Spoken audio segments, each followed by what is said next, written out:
Hello and welcome to Ewe Sew You. My name's Zoe and this is my channel all about the crafty bits and pieces I get up to. I knit, I sew, I spin on a drop spindle, I dabble in weaving from time to time and anything else that takes my crafty fancy.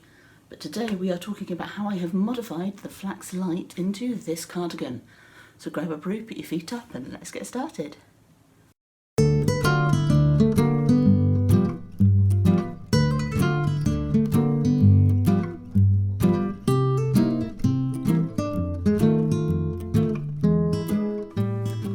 Welcome back to any returning viewers, and to any new viewers a very warm welcome to you. As I mentioned in the opening to this video, we are looking at this cardigan project today. I'm going to take you through the process that I went to take it from the Flax Light pullover pattern into this stripy cardigan, which is using the leftover yarn from my Terra Nova sweater. So it's Knit Picks palette the whole way through, which is a pure wool, so brilliantly steekable, which is great for turning things into a cardigan.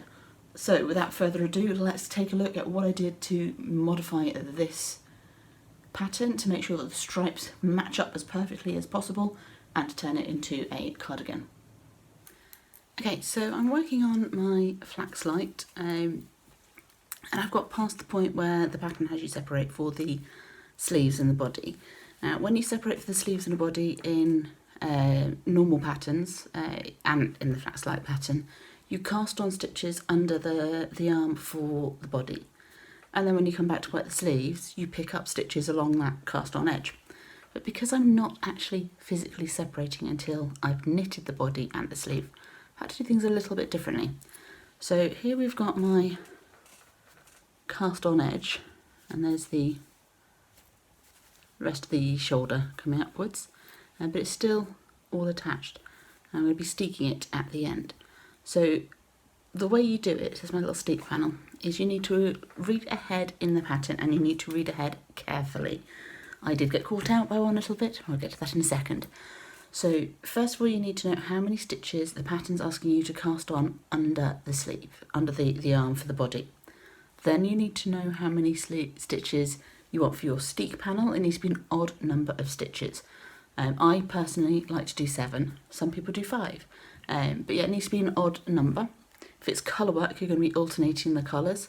If it's not colour work, obviously you're not, but I'll show you how I do my steek panels in non-colour work knitting. You're also going to need to know how many stitches in total you're going to be picking up from the sleeve. If you're not separating normally when you come back round, how many it's asking you to pick up. This is the bit you need to read carefully. This is the bit that's tripped me up a little bit. When you read your sleeve pattern, it'll quite often say, pick up X number of stitches, place marker for beginning of round, pick up Y number of stitches. I forgot about the Y when I first read it, so read it really carefully. So you want to add all of those stitches together, and essentially you're going to be putting half of the stitches on one side of the sleeve and half of the stitches on the other.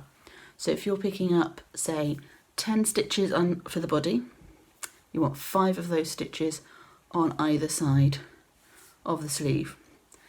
You're likely to be picking up 10 stitches for the sleeve, so again you want 5 on either side of the sleeve, plus a steek panel on both sides. So 5 from the body, 5 from the sleeve, 7 from the steek pattern, you've got 17 stitches. So that's the maths that you need to do to work out how to do your sleeves and body in one go like I'm doing for this. So there's a couple of different ways you can calculate it. They're both essentially the same, but just different orders of doing things.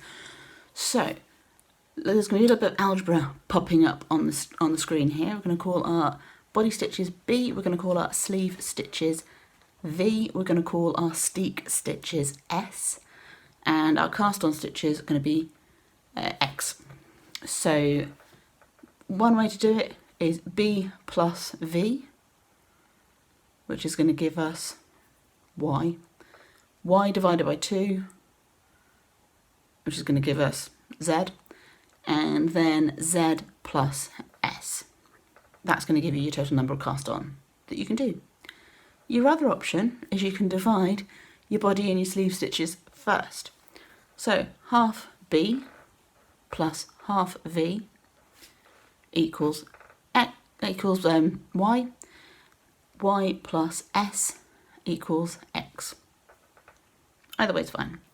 But that's the number you need to know in order to do this method.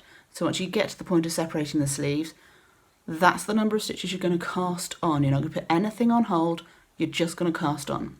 You're going to knit all the way around. And then when you get to your second row, you're going to put in your steek panel, which I've got here between a pair of stitch markers. And you see it a bit clearer because I've also got a steek panel in for turning it into a cardigan later, so you can see it a bit more clearly. At this bit, this is in the centre front. So you can see I've got my stitch pattern actually showing where my steek is, as well as obviously having stitch markers in. If you were doing colour work, the colour work alternation would show your steek panel for you. I'm going to put some footage up of me actually putting in a steek panel under the arm in the corner. I like to use purl stitches to help me with my steek panels. Even when I'm doing colour work, this centre stitch I will purl. I find it much easier to find where I'm cutting and to keep it in a straight line by doing that. Okay, so we're making good progress on this Flax Light with its steeked sleeves. So you can see I've got a little hole here, which is the top of my steek between the body and the sleeve, and I'm working my way down. The thing you do need to bear in mind with the sleeves when you're knitting them as one with the body is you still need to do any decreases that you want for your sleeve. So the thing to watch out for is to make sure that you're doing them on the sleeve side of your stitch markers to make sure that they're in the right place, and they're going to be on both sides of the sleeve. So this is my body side, this is my sleeve side. So I'm going to do one set of decreases there and then one side at the other side of the sleeve. So keep an eye on that. There's been a couple of times where I've done them on the body side, which is fine when you catch yourself or when you notice it a few rows later, because you can adjust. If it's only one stitch, it's not going to make much of a difference to fit. If it's all the way down the sleeve, however, that's going to be an issue. Okay, so all the knitting is now done on the Flax Light modified project. And I've got the button bands worked here, and I've also, before I picked up the button bands, I went around and did most of the crochet reinforcements on my steeks. So as you can see with this one, where both sides have been done, the stitches are standing up a bit, so you've got a nice clear line to where you're going to be cutting when we get to that bit.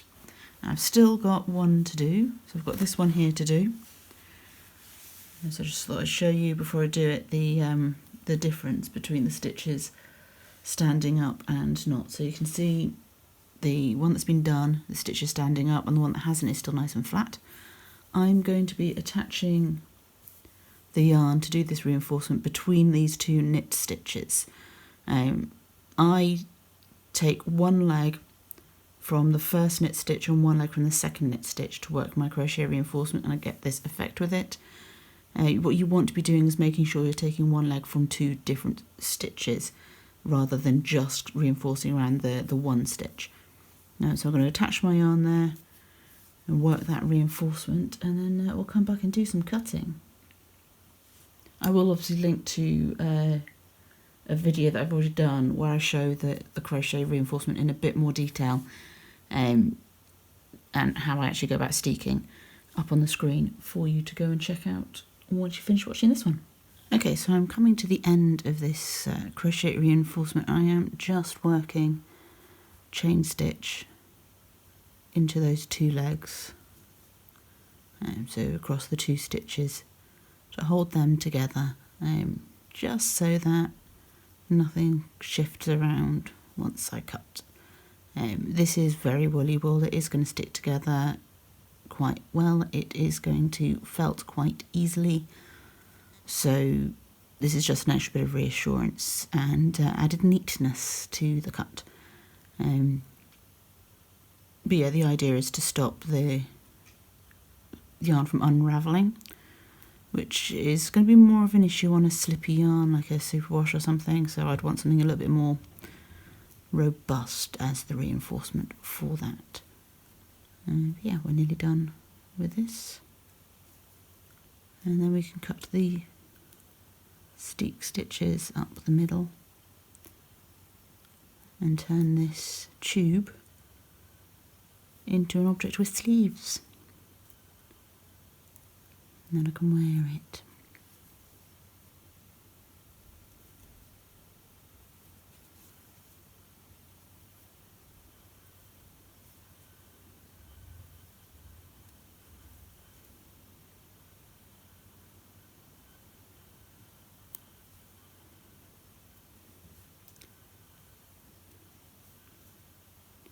Obviously the gauge is slightly tighter on the ribbing because I went down a needle size to work the rib. So it does make it a little bit more tricky sometimes to get the hook in, but I do try and use a hook that is smaller than the needles I have used, which helps with that.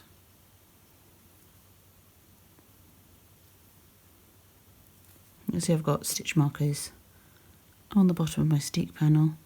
That's not an essential. I've just popped them there to help me see when the whole thing is lying down where all my Steek panels are. I'll just make sure I don't miss any when I'm cutting. I mean, not that that'd be a huge problem because I can always pick up the scissors again, but it made sense to me at the time.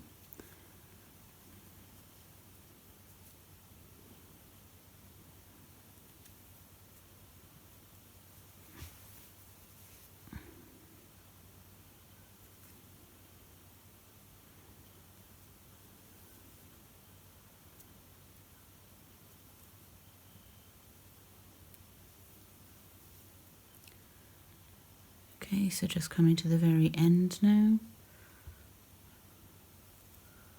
I'm going to just attach the yarn to this last stitch, trim it off, and then we're ready to cut the Steeks.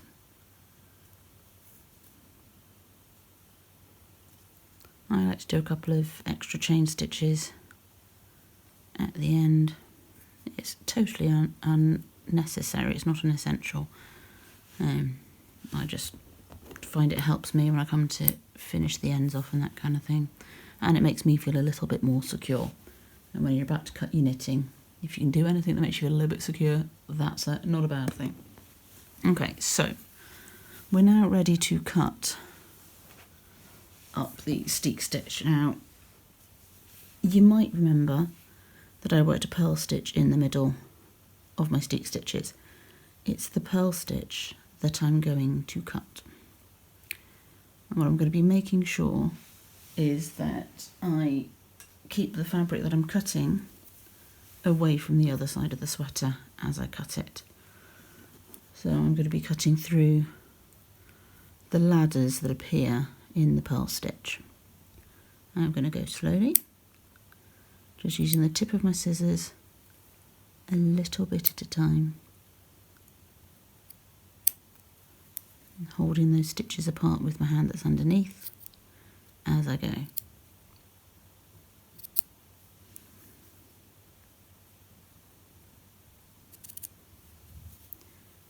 Don't feel the need to rush it, and unlike with other cutting projects, you don't need to use the full length of the blade to do this. You can just use the tip and go one at a time if you want, and cut each ladder individually. And also remember that once you've cut it, you can't uncut it.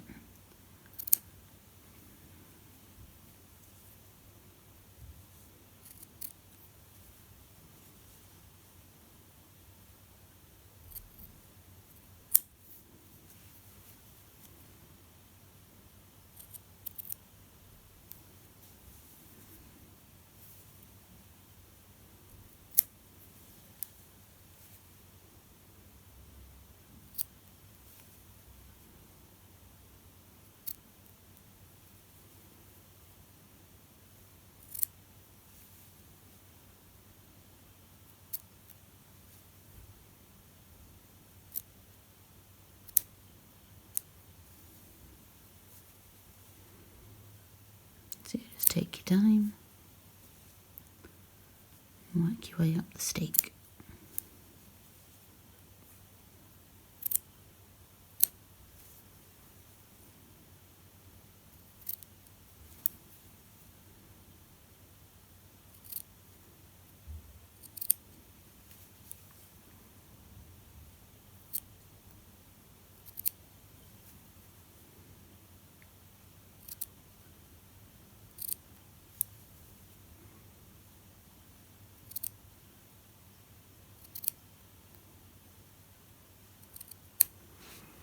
There we go.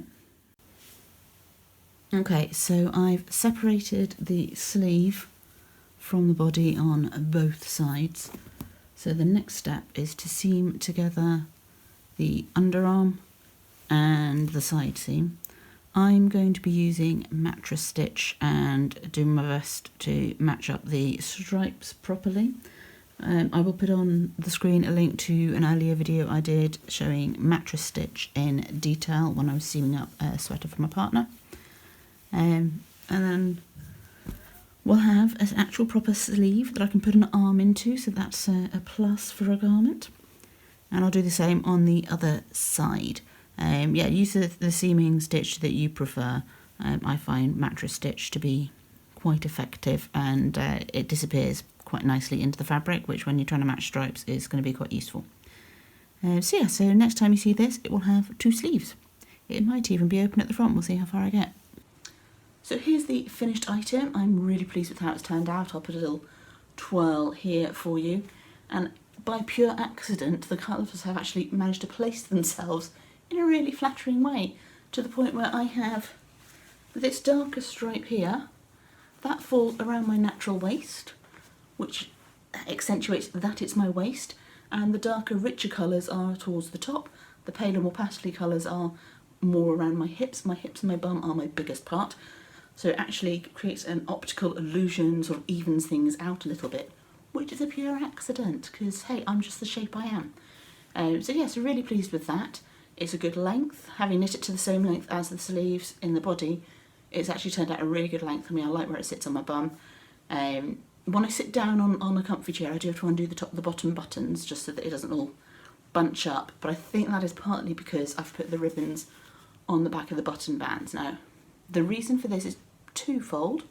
One is that it covers the Steeks. Obviously with the cardigan it's going to be open some of the time. It just looks a bit more attractive when it's covered with a ribbon.